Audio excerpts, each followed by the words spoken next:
Is the Tiny Feet Farm Playscape. And check it out, it comes with handles and everything you need in this tiny little package that kids can carry on their own. So it unsnaps like that, and then you unfold it to reveal a little farm playscape.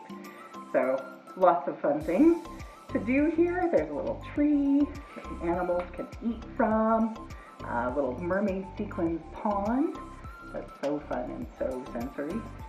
The little red barn snaps together, just like that.